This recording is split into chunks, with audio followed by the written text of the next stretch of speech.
Have you ever wondered what price kindness can truly cost? Before I share this incredible story that changed my perspective forever, take a moment to hit that like button and subscribe to our channel for more real-life stories that touch the heart. Trust me, by the end of this one, you'll understand why some stories need to be shared. David Morgan stared at the termination letter in his trembling hands, the words blurring through his tears. After 8 years of dedicated service at Westfield Manufacturing, he was suddenly unemployed. The timing couldn't have been worse. His daughter Emma's medical bills were piling up, and winter was approaching. But even as the weight of uncertainty crushed down on his shoulders, David couldn't bring himself to regret what he'd done. 3 days earlier, David had been driving home from his night shift when he spotted an elderly woman stranded on the roadside, her car's hazard lights blinking weakly in the pre-dawn darkness. Most cars sped past, their drivers eager to get home after a long night. David should have been one of them. His supervisor had explicitly warned him about being late again. 3 tardies in 1 month meant disciplinary action. But something about the woman's hunched shoulders and the way she clutched her coat against the bitter November wind made him pull over. "Ma'am, do you need help?" David called, approaching carefully so as not to startle her. The woman turned, relief washing over her weathered face. "Oh, thank heavens. My car just stopped, and my phone's dead. I've been here almost an hour." Her name was Eleanor Jenkins, 78 years old and trying to reach the hospital where her only grandson had just been admitted following a serious accident. David didn't hesitate. He helped her into his car and drove her directly to Memorial Hospital, completely missing his mandatory morning check-in at work. When he finally arrived 3 hours late, his supervisor Mark was waiting, arms crossed and face set in stone. "Conference room. Now." David explained the situation, hoping for understanding. Instead, Mark reminded him of the company's strict attendance policy, especially during the crucial holiday production season. "We've been over this, Morgan. One more strike and you're out." "But it was an emergency," David protested. "What was I supposed to do? Leave an elderly woman stranded in the cold?" "You were supposed to call roadside assistance and get to work," Mark said coldly. "Your job was to be here at 6 a.m. sharp. Not playing hero on company time." That night, David returned home to his 11-year-old daughter Emma, who was recovering from her 3rd surgery that year. Born with a congenital heart condition, Emma's medical needs had consumed David's life since his wife died of cancer 4 years ago. Between hospital visits, medications, and special care, every paycheck mattered. Every hour of work was precious. "How was your day, Daddy?"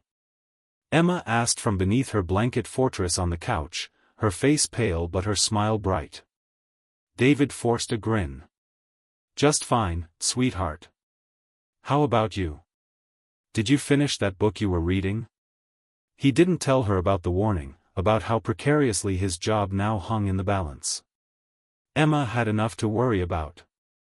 2 days later, David was running late again, this time because Emma had experienced chest pains during the night, and he'd spent hours in the emergency room before her pediatric cardiologist cleared her to return home. He rushed into work, praying Mark would be in meetings all morning. But as he hurried through the factory floor, David noticed a new worker struggling with one of the packaging machines. It was Eleanor's grandson, Tyler, his arm in a cast but determined to work despite his recent accident. David recognized him from a photo Eleanor had shown him at the hospital. "Need a hand?" David asked, setting down his lunchbox. Tyler looked up, frustrated and embarrassed. "I'm already behind quota. They'll fire me if I don't figure this out soon." David knew he should clock in immediately. He was already 20 minutes late. But the desperation in Tyler's eyes mirrored what David felt every day, the pressure of keeping a job when life kept throwing obstacles in your path. "Let me show you a trick," David said, and spent 15 precious minutes helping Tyler adjust the machine settings and learn the proper loading technique. By the time David reached his station, Mark was waiting with the HR director. The conversation was brief. Company policy. Multiple infractions. Termination effective immediately. Now, sitting at his kitchen table with the termination letter before him, David wondered how he would tell Emma. How would he pay for her medications without insurance? The mortgage was already 2 months behind. The doorbell rang, interrupting his thoughts.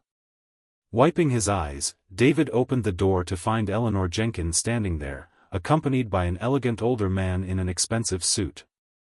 "David Morgan," the man asked, extending his hand. "I'm Richard Jenkins, Eleanor's son. May we come in?" Confused, David welcomed them inside, apologizing for the modest state of his home. "My mother told me what you did for her," Richard said once they were seated. "She mentioned you helped my son at your workplace as well." David nodded uncertainly. "It wasn't a big deal." "It was to us," Eleanor insisted. "Richard, tell him." Richard cleared his throat. "Mr. Morgan, I'm the CEO of Jenkins Medical Technologies. My mother explained that you lost your job because of your kindness to her and my son. She also mentioned your daughter's condition." David's eyes widened as Richard continued. "I've spent the morning making calls. Your former employer was unwilling to reconsider your termination, but I have a position available at my company, better pay, flexible hours to accommodate your daughter's needs, and our company health insurance covers many specialized treatments." David could barely speak. I don't know what to say." "Say yes," Eleanor urged, reaching for his hand. "Sometimes kindness finds its way back to us in unexpected ways." The story might have ended there, a fortunate turn of events rewarding a good deed. But the truth that would bring tears to anyone's eyes came 6 months later. Emma's condition had improved dramatically under the care of specialists that David could now afford through his new position. And the prototype pediatric heart valve that Jenkins Medical was developing, the very project David had been assigned to work on, was showing promising results in clinical trials.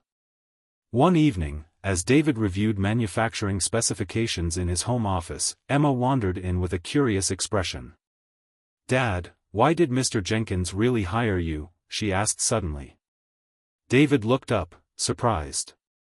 "Because I helped his mother and son." "Why do you ask?" Emma sat down, her fingers tracing the surgical scar visible above her pajama collar.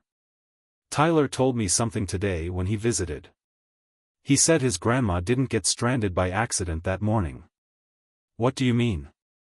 Mr. Jenkins had been looking for someone special to join their pediatric device team, someone who would care enough about the patients to get every detail right.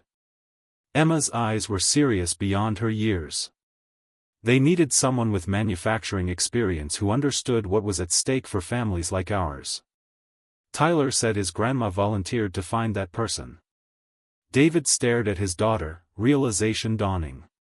"Are you saying?" "Eleanor pretended to be stranded to see who would stop to help," Emma explained.